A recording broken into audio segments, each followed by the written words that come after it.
Olá, meu nome é André, seja bem-vindo ao canal Meio Retrô, um canal eclético. Você sabe por que o portão de ferro, né, enferruja? Bom, ele precisa de dois elementos, né, para enferrujar: o oxigênio, né, e a umidade. Talvez tenha mais alguns elementos, eu não sei, mas esses dois são os principais. Aí o portão enferruja. Portão de ferro, ferro comum enferruja. Já o portão de ferro galvanizado, ele não cria ferrugem. Ele tem um outro tipo de corrosão que, obviamente, deve levar muito mais tempo para atingi-lo, tá? Mas apenas é questão de tempo. E o pecado é como uma ferrugem na gente. O pecado nos corrói. É questão de tempo, o pecado nos corrói.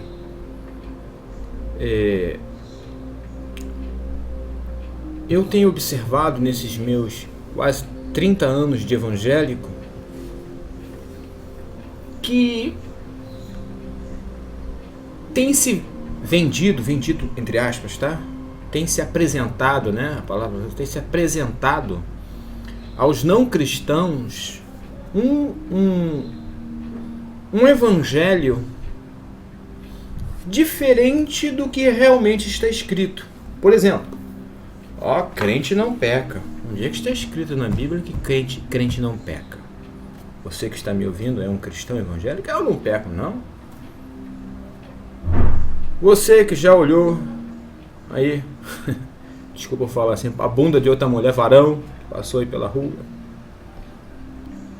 Você que falou grosseiramente com outra pessoa. Você que desejou o mal para outra pessoa e até para outro irmão. Você que xingou ou que xinga. Estou dando alguns exemplos bem simples e bem assim, cotidianos. Isso é pecado.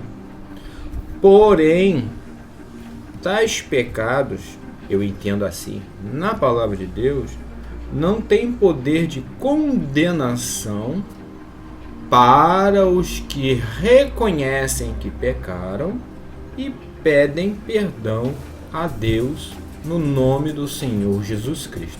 É assim que eu entendo na Santa Palavra de Deus. Mas o pecado corrói. Ele vai, sabe, ele corrói fundo. E quando a gente não percebe que o pecado está nos pegando, está nos corroendo, obviamente é igual esqueci o nome do termo usado para isso, fazendo um paralelo, né, entre o portão de ferro que enferruja, que corrói, e sob o efeito da umidade do oxigênio, e o pecado na nossa vida, né, a gente que somos corroídos pelo pecado, chega ao ponto do portão, da corrosão do portão, que não sobra mais nada a não ser nós fazermos uma operação cirúrgica, o que? Cortamos o portão e jogamos fora. A Bíblia fala sobre isso. Tem uma parte que o apóstolo fala que muitos são entregues, né, devido a sua vida muito errada, como que é o fogo, para que no processo do fogo, pelo menos isso, ele seja purificado. Ele seja purificado. E que em Jesus Cristo, esta regra bíblica, para mim não muda, somente em Jesus Cristo, segundo a palavra de Deus, somente em Jesus Cristo há salvação, seja para judeus ou não judeus. Não vou falar aquela passagem de Bíblia, gregos, não, seja para judeus e não judeus. Há uma promessa de fato para os judeus, porém esta promessa que Deus tem para os judeus não anula a salvação que somente é consolidada em Jesus Cristo. Ou seja, infelizmente, toda aquela geração de judeus do tempo de Jesus para cá, até os dias de hoje, até o dia em que Jesus voltar, que rejeitou ao Senhor Jesus Cristo como o Messias enviado por Deus, esta infelizmente morreu sem salvação, ainda que os tais cumpriram a lei do Antigo Testamento na íntegra. É assim que eu entendo, segundo a palavra de Deus, segundo os próprios judeus apóstolos, que eram judeus apóstolos, que ali pregaram o Evangelho de Jesus Cristo. Ok? Então o pecado realmente nos corrói, gente. E quanto antes nós tratarmos daquela ferrugem no portão, né? Quanto antes a gente menos irá gastar dinheiro, né? É interessante, né? Olha, quando o apóstolo Paulo ele fez associações, né? Da vida cristã com o corpo humano, ele foi simplesmente uma inspiração de Deus incrível que Deus deu ao apóstolo Paulo. Né? É o golzinho corpo humano. Tu começa uma dorzinha ali, a gente não vai ligando. Que nada, uma dorzinha aqui, acolá. E eu tô falando isso porque eu também faço, infelizmente, essa besteira. Tu em casa, a dorzinha do ser humano. A dor aqui, a gente vai deixando, vai empurrando, quando vê, puf! Cai duro, se não duro de uma vez, logo de uma vez morto, aí é que vai tomar uma atitude quando vê, tá com um grave problema de saúde. Então assim também é o pecado, né? Há pecados que realmente a gente pensa, essa é uma coisinha à toa, vai colocar isso aqui de lado, a gente não trata aquele pecado e ele vai só crescendo, igual um tumor, vai crescendo, até que nos leva a óbito espiritual. Bom, a esse óbito espiritual aos que contestam, aos que discordam, né? Porque há uma interpretação, né, de que uma vez salvo, salvo para sempre, independente do que você faça. A salvação seria tão potente, vamos dizer assim, que uma vez que você aceitou a Jesus Cristo, ainda que carimbassem a marca da besta, de Apocalipse capítulo 13, no qual o anjo do Senhor, o terceiro anjo, diz: ai daquele que recebeu o tal beberá do vinho da ira de Deus, que está preparado sem mistura, os tais vão queimar no inferno. Mesmo diante disso, a salvação seria tão potente que anularia tal revelação dada pelo terceiro anjo. Eu não creio nisso, eu creio que a salvação só existe em Jesus Cristo, não fora de Cristo não existe salvação, porém nós devemos perseverar no caminho da salvação. Por isso que eu vejo e entendo que Jesus está dizendo isso em várias passagens, quando ele diz: aquele que perseverar até o fim, que fim? O fim da sua vida ou ao fim dos tempos, para os que estiverem vivos nessa ocasião, na vinda do Senhor Jesus. Que, por sinal, segundo os apóstolos, né, serão dias de grande tribulação, perseguição. Olha aí o que está acontecendo com o pastor Silas Malafaia. Como diz um velho ditado, não se atiram pedras em árvore que não dá fruto. E o pastor Silas Malafaia está dando frutos. Ele é um homem, se tivéssemos uns 10 pastores Silas Malafaia, seria incrível. Incrível. Infelizmente, por mais que muitos líderes evangélicos não queiram admitir, como eu disse num outro vídeo, a igreja evangélica está dividida. Não em todas as questões, mas só pelo fato de haver uma rotulagem denominacional, é o atestado público de que há divisão no corpo de Cristo. Infelizmente, né? Chamada igreja, há divisão. E eu creio que essa divisão é justamente traçando esse paralelo, é bem parecido com o corpo humano, né? Há a igreja está com um problema num setor, né? Aquele braço, aquele dedo, está dando problema e não cuida, não se trata, não se conserta, né? Então, aí, em alguns casos, tem que amputar o dedo. Seriam as consequências graves da discórdia entre o corpo, né? O apóstolo Paulo também falou, né, sobre não é o olho melhor do que o ouvido, ou seja, cada um dos nossos órgãos que Deus estabeleceu tem a sua função própria dentro do corpo. E assim somos nós, os membros da Igreja de Cristo. É maravilhoso nós meditarmos na palavra de Deus, neste exemplo tão claro, tão simples, né, e tão eficaz, tão eficiente com o apóstolo Paulo, como fiz a comparação da vida em si, né? Por exemplo, eu tenho falado muito sobre a questão aqui dos negócios. Por que eu tenho falado de negócio, né? Tem cristão que acha que crente não pode falar de negócio, crente não pode falar de política, crente não pode falar de música, não pode ouvir músicas do mundo, não pode ir no cinema, sabe? Crente tem que ter uma vida de antolho. Sabe o que é antolho? Antolho é aquilo que é colocado nos cavalos, porque o cavalo, a posição do olho dele, é para que o cavalo só olhe para frente. Isso é para que não venha algo de um lado ou do outro e o cavalo não se assuste. Então ele coloca os antolhos. Mas tem crente que tem antolhos, né, que impede que ele tenha uma visão mais ampla. Uma visão mais ampla. Alguns até se justificariam: eu quero que Deus me coloque antolhos. Fazer o quê? Né?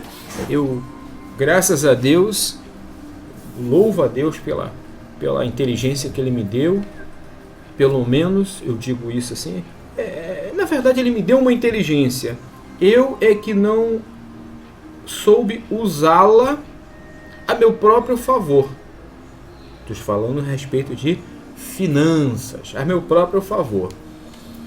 E agora estou sofrendo os efeitos naturais da idade. Quais os efeitos naturais da idade?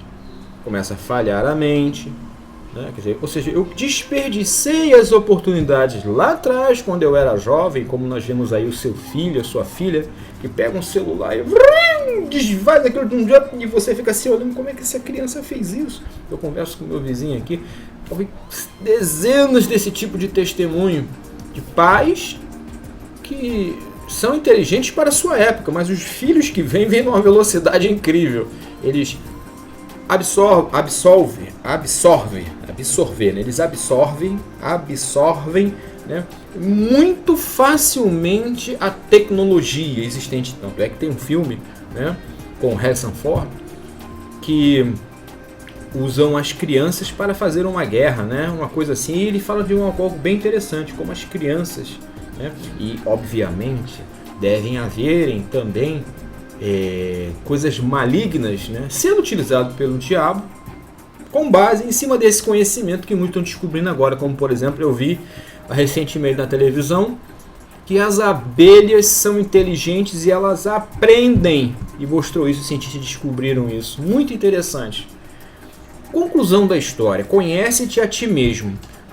Como nós não nos conhecemos a nós mesmos, somos muito mais suscetíveis, né, a cairmos nas ciladas do maligno, né?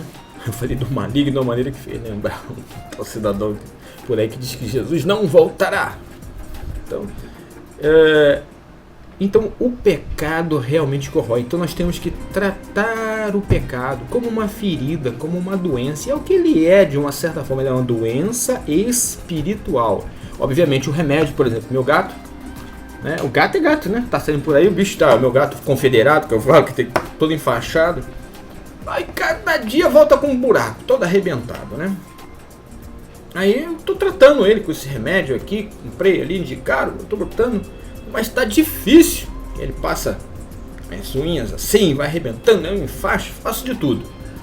Mas se eu não cuidar, né, em algum dado momento, ele vai a óbito e vai acabar mesmo, porque ele é teimoso mesmo, é gato, né? Gato não para, sai daqui arrumando briga com todo mundo. O dia voltou com um ovo na cabeça aqui, com certeza ali alguém acertou uma pancada nele, né? Mas fazendo esse paralelo, né, dos machucados, das feridas no corpo físico, nós temos que tratar. Se nós não tratarmos, aquilo vai levar a uma amputação cirúrgica, né, ou até a óbito. Até a óbito. No caso do corpo, apenas o corpo. Mas no caso espiritual, eu entendo a morte espiritual. Como já disse, infelizmente, eu digo infelizmente, porque eu acho que esse pensamento de que uma vez salvo, salvo para sempre, terá consequências graves. Eu creio que eu sou pós-tribulacionista. Não dá conta se você é pré-tribulacionista, mas entenda a minha linha de raciocínio agora, por favor. Se uma pessoa está convicta de que a igreja não passará pela tribulação, que o anticristo e sua marca somente serão manifestas ao mundo após a retirada da igreja da terra, logo, qualquer coisa semelhante, ainda que cumpra na íntegra o que está descrito em Apocalipse capítulo 13, o tal dirá, pode recebê-la. Por quê? Porque não é a marca da besta, porque nós não aprendemos que aqui não estaríamos, não veríamos o anticristo, a sua manifestação, que isso tudo só aconteceria após o arrebatamento da igreja? Esse é o primeiro ponto problemático. O segundo justamente e ainda tem mais, aí vem o complemento. Uma vez salvo, salvo para sempre. Ainda, olha só, ainda que a igreja passasse pela tribulação, você pode receber a marca porque você está salvo por Cristo Jesus. Aí é que é o problema. Então eu compreendo que hoje, quando digo hoje, é enquanto o anticristo não se manifestar, enquanto a marca da besta não surgir, seja qual for a minha posição, a sua, em relação ao arrebatamento e à salvação, não fede e nem cheira. Porém, nos dias destes acontecimentos, ela terá grandes implicações. Então, o pecado corrói. Vamos tratar os pecados na nossa vida. Eu tenho certeza que você, como eu, quando você peca, você fica chateado. Quando nós não éramos de Cristo, eu só me converti aos 27 anos, se bem que eu venho de uma família tradicional, muito rigorosa, que cometer o erro já deixa chateado, mas não me causava preocupações com a minha salvação. Hoje me preocupo com isso. Eu fico triste, fico envergonhado diante de Deus e pela palavra eu sei que eu estou entristecendo quem? O Espírito Santo de Deus, aquele a quem Deus enviou ao mundo para nos convencer do pecado, da justiça e do juízo, nos ensinar as Escrituras, dar-nos entendimento, né? Dar-nos direção, instrução. Então eu sei que eu estou entristecendo, e eu não somente estou entristecendo o Espírito Santo de Deus, como eu também fico triste quando eu erro, quando eu peco. Às vezes eu fico tão chateado que eu falo assim, eu nem me dirijo a Deus naquele dia, quando eu peco, quando eu faço uma coisa que eu tenho consciência de que errei feio, eu me sinto envergonhado de comparecer em oração diante de Deus. Paro por aqui que eu já estou falando 18 minutos, mas o resumo do que eu quero dizer hoje, neste sábado, dia 25, de fevereiro, né? Já estamos chegando aí no final do mês, ó. É o segundo mês do ano que já está quase chegando ao final. Para lá para o dia 30 ou 31, né? Não sei se esse mês tem 30 ou 31, deixa eu consultar minha folhinha. Não, é 28, acho que é fevereiro, né? Tem 28, mas ó, daqui a alguns dias acabam. Então, lá eu falarei mais sobre essa questão do balanço do fim do mês. Então vamos cuidar dessas feridas espirituais chamada pecado, porque ela corrói, né? Ela corrói a nossa vida espiritual, e eu creio que a vida espiritual ela traz reflexos, é o que está acontecendo na nossa sociedade, na vida física material. Que o Senhor, Deus de Israel, te abençoe nesse sábado. Em nome do Senhor Jesus, amém. Até o próximo vídeo. Tchau, tchau.